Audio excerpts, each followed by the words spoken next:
continuing effort to present my position on a number of issues facing the state, today I'm here to talk about affordable housing.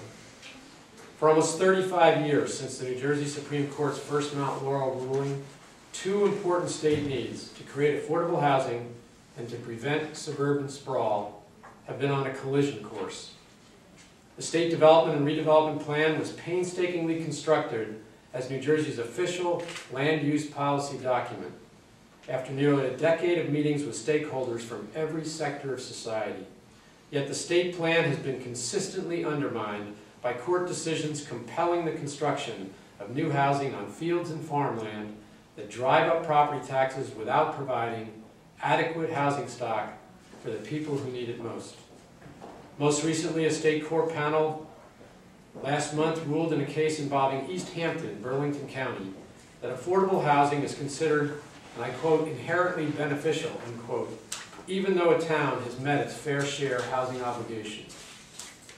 The decision has led some local and state officials to ask, what is the incentive for towns to comply with the State Council on Affordable Housing to meet their fair share obligation if that effort can be ignored? Too much money is spent by towns and builders in lawsuits over the issue of affordable housing. New Jersey's housing need is a moving target because the data on which the need is based are inaccurate at best. COA's projection of New Jersey's housing need was based on the assumption that New Jersey would add more than 790,000 jobs between 2004 and 2018. Instead, New Jersey has lost 65,700 jobs since 2004. And Rutgers economists do not expect the state to regain those jobs until 2020. The job growth that all of these COA targets and court decisions are based on is not going to occur in that original time frame. Overriding the goals of the state plan to require the construction of more housing on fields and farms forces up property taxes in order to provide new classrooms and additional services. It makes New Jersey less affordable and drives people to move to more affordable states. We have met the enemy, and it is us. I'm not saying that New Jersey has no affordable housing need. On the contrary, New Jersey has a very strong need for affordable housing. But we need it where jobs are located and mass transit is readily available.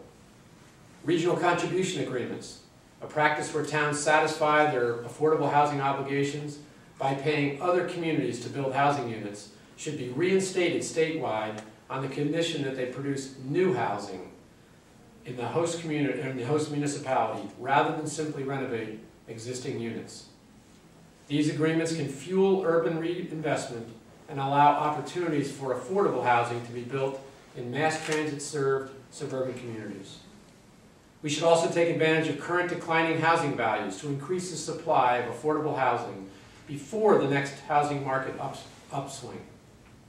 Such market-driven strategies should include conversions of single-family homes to two-family homes. Single-family conversions make more efficient use of existing housing resources and public infrastructure.